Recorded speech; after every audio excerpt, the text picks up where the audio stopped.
আমাদের এবছরের পুজোর থিমের নাম কি আরেকবার যদি বলেন? অপারেশন সিন্দুর।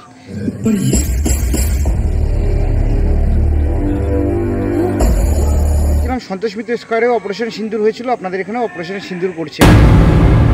আমি তোমায় যেটা বলছি, আচ্ছা অপারেশন সিন্দুর যে এখানে করছো সেক্ষেত্রে সন্তোষ মিত্র স্কোয়ারে দেখা গেছিলো যে যেটা মিনিমাম 3 থেকে 4 মিনিটের পথকে 3 থেকে 4 কিলোমিটার এক্সট্রা ঘোরানো হয়েছিল বা অনেক রকমের বাধা বিপত্তির শিকার হতে হয়েছিল। সেক্ষেত্রে কি আপনাদের এখানে ক্লাব সঙ্গে কোনো বাধা বিপত্তির শিকার হতে হয়েছে? নমস্কার বন্ধুরা, আমি দেবজ্যোতি। আমার এই ইউটিউব চ্যানেলে তোমাদের সকলকে স্বাগত। আমি এখন দাঁড়িয়ে রয়েছি শান্তিপুরের জাস্ট পায়ে হেঁটে 2 মিনিট পথ অতিক্রম করে যে একটা পাহাড়ের সামনে। তার কারণ এই বছর এখানে যে থিম হচ্ছে অপারেশন সিন্দুর, আর এখানে যে ক্লাবের নাম হচ্ছে রামকৃষ্ণ সংঘ। আর এইখানে যে এই ক্লাব যে পুজো পদার্পণ করেছে 43তম বর্ষে।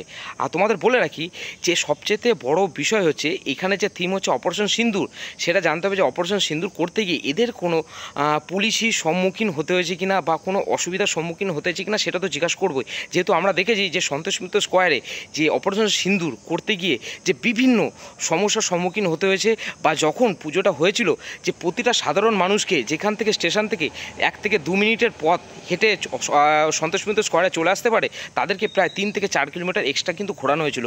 যে প্রতিটা সাধারণ মানুষকে প্রচণ্ড হয়রানির শিকার হতে হয়েছিল।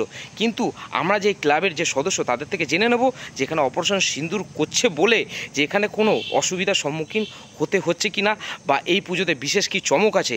তো চলো অপারেশন সিন্দুর তোমরা অবশ্যই দেখতে পারবে। তো চলো কথা না বাড়িয়ে মূল যে ভিডিও সেটা শুরু করা যাক। তুই একটু এই রোড বরাবর যদি বেরিয়ে এসে যে RN ঠাকুর রোড বরাবর যদি 8 to 20 মিটার মতন হেঁটে আসো, তাহলে তোমরা আবার দেখতে পারবে এখানে হচ্ছে মহাশক্তি সংঘ, যেটা হচ্ছে আর এই মহাশক্তি সংঘের যে পাশ দিক দিয়ে যে রাস্তা রয়েছে সেইখান থেকে গেলে পরে তোমরা রামকৃষ্ণ সংঘের যে পুজো মণ্ডপ সেটা কিন্তু দেখতে পারবে। এই হচ্ছে পাশ দিক দিয়ে গেলে পরে।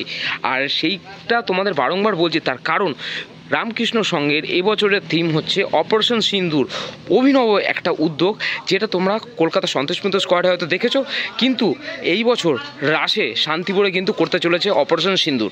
তোমাদের এবার দেখাই ওইখানে যেটা মহাশক্তি সংঘ, যেটা হচ্ছে ভদ্রাকালীতলা, এই দিক থেকে জাস্ট পায়ে হেঁটে 2 মিনিট এখান থেকে আসলে পরে তোমরা দেখতে পারবে যে রামকৃষ্ণ সংঘ। আর এখানে যে তোমাদের এখানে যে পুজোর থিম এবং কততম বর্ষ সেটা তো বলছি। আর এদিক থেকে তোমরা চাইলে আসতে পারো যে স্টেশনের 2 নম্বর রেলগেট থেকে। আর এইদিকে হচ্ছে জোড়া বটতলা, তাই তো? এইদিকে যদি বলি জোড়াকালী বটতলা, এইখান থেকেও তোমরা পায়ে হেঁটে অবিলম্বে কিন্তু রামকৃষ্ণ সঙ্গে একদম পুজো মণ্ডপের সামনে চলে আসতে পারো। আর এই বছর যে এখানে যে পুজো মণ্ডপে যেটা থিম রয়েছে সেটা এক কথা বলা যায় অভিনব। সেটা হচ্ছে তোমরা দুর্গাপুজোর সময় অবশ্যই সবাই তোমরা কলকাতা সন্তোষ মিত্র স্কোয়ারে দেখেছিলে যে অপারেশন সিন্দুর, কিন্তু সেই দুর্গাপুজো কেটে গেছে প্রায় কিন্তু 1.5 মাস হতে চলেছে।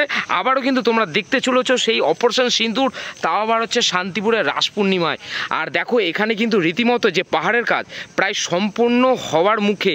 আর যদি বা বেশ কিছুটা কাজ বাকি রয়েছে, সেটা যে ক্লাবের যে ছেলেপেলে মানে রামকৃষ্ণ সঙ্গে তাদের থেকে কিন্তু শুনে নেওয়া হয়েছে। এক কথা যেটা বলা যায়, 2 সাইডে 2টো বসবে হচ্ছে ওয়াচ টাওয়ার, এবং কি কিছু যেটা হচ্ছে পাহাড়ি সোলজার যেটা হচ্ছে অ্যাসেম্বল করা, সেটাও কিন্তু পাহাড়ের উপর বসবে, এবং কি হেলিকপ্টার এবং এই সাইডে কামানো পর্যন্ত থাকবে।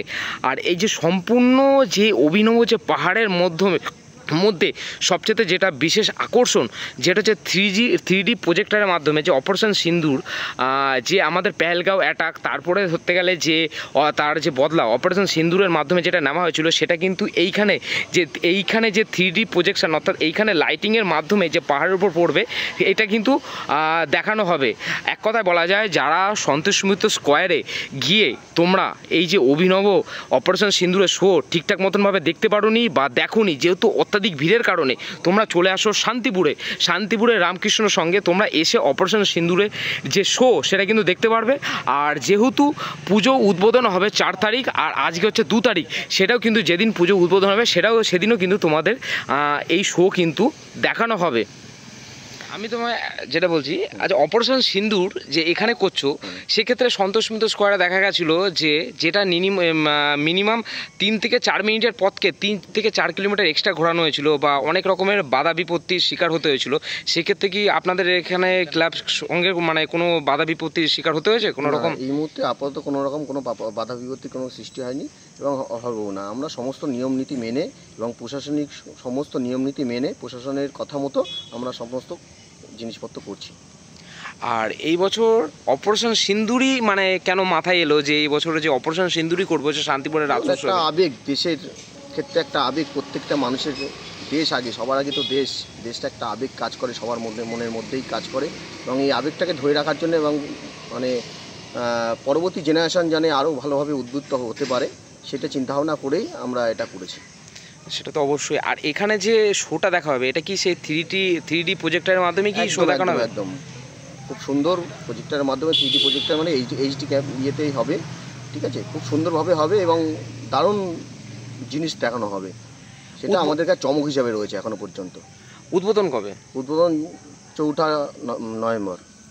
উদ্বোধন করতে আমাদের এখানে আসছেন শান্তিপুরের বিধায়ক ব্রজকিশোর গোস্বামী মহাশয়, ঠিক আছে। তারপরে থাকবেন শহীদ পরিবারের অনেক সদস্যগণ, তার নাতিরা থাকবেন, ঠিক আছে, রাজা রামমোহন রায় তার পরিবারের লোক থাকবেন, নেতাজি সুভাষচন্দ্র বসুর পরিবারের লোক থাকবেন, ঠিক আছে, ক্ষুদিরাম বসুর পরিবারের লোক থাকবেন ইত্যাদি অনেক রকম দেশের স্বাধীনতা সংগ্রামের ক্ষেত্রে যারা লড়াই করেছিলেন বা সব ছিলেন তাদের পরিবারের লোকজনই এখানে থাকবেন। মানে এক কথা বলা যায় যে উদ্বোধনে এরকম অভিনব চমক আজ পর্যন্ত মনে হয় কোনো পুজো মণ্ডপ করেনি। না, আমরা শান্তিপুরের বুকে আমরা প্রথম। আচ্ছা, আপনাদের যে ক্লাবের নাম হচ্ছে রামকৃষ্ণ সংঘ। আমাদের ক্লাবের নাম রামকৃষ্ণ সংঘ। হ্যাঁ, এবছরে এই রামকৃষ্ণ সংঘ ক্লাব কত বছরে পদার্পণ করলো? 43তম বর্ষ। 43তম বর্ষে। আর বলছি উদ্বোধনে যে সবচেয়ে বিশেষ কোনো সেলিব্রিটি বা এই ধরনের তেমন কাউকে কি আনা হচ্ছে? না, সেরকম কোনো বিশেষ কোনো সেলিব্রিটি আসছেন না, ঠিক আছে, আমাদের দেশের স্বার্থে দেশের স্বাধীনতা সংগ্রামের লোকজনই আসছেন। আচ্ছা, আপনাকে একটা কোশ্চেন করছি, আপনাদের এবছরের পুজোর থিমের নাম কি আরেকবার যদি বলেন? অপারেশন সিন্দুর। আমরা দেখেছিলাম সন্তোষ মিত্র স্কোয়ারেও অপারেশন সিন্দুর হয়েছিল, আপনাদের এখানে অপারেশন সিন্দুর করছেন, সেক্ষেত্রে আপনাদের বাইরে মূলত কী কী মেটেরিয়াল ইউজ হচ্ছে এই প্যান্ডেল নির্মাণে? বাইরে ম্যাটেরিয়াল নির্মাণ হচ্ছে, দেখুন আমাদের পাহাড় হচ্ছে, পাহাড়ের উপর সমস্ত প্রজেক্টর মানে যেটা হয়েছিল সন্তোষ মিত্র স্কোয়ারে যেটা হয়েছিল সেরকমই আমরা তুলে ধরার চেষ্টা করব।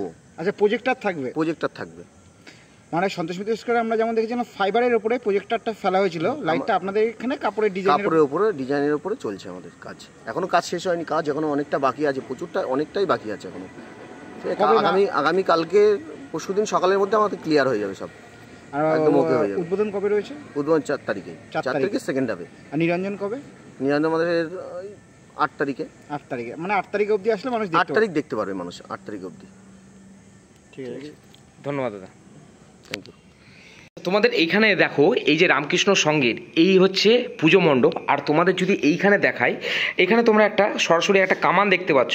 হ্যাঁ, এই কামানটাই কিন্তু অপারেশন সিন্দুর বা আমাদের যে মিশনে সেটা কিন্তু ইউজ করা হয়েছিল। এই কামানটার নাম হচ্ছে বোফোর্স কামান। এটা হচ্ছে ফোমের সাহায্যে কিন্তু এইভাবে সুন্দরভাবে সাজিয়ে ওঠানো হচ্ছে। আর এইদিকে যদি তোমাদের দেখায়, এইদিকে তোমরা দেখতে পারবা যে হেলিকপ্টারের কাজ কিছুটা এগিয়ে গেছে, যত সম্ভবত এখানে হচ্ছে যে পাখাটা এটা কিন্তু হয়তো লাগানো হয়নি। আর এই হচ্ছে হেলিকপ্টার আর হচ্ছে এই যে বোফোর্স কামান, এটা কিন্তু ঠিক এই যে পুজো মণ্ডপের যে পাহাড়ে কিন্তু লাগানো হবে। আর এর পাশাপাশি তোমাদের আরেকটা কথা বলে রাখি যে এইগুলো যখন পুরোপুরি সম্পূর্ণ হয়ে যাবে তখন কিন্তু সত্যি বলতে অসাধারণ লাগবে।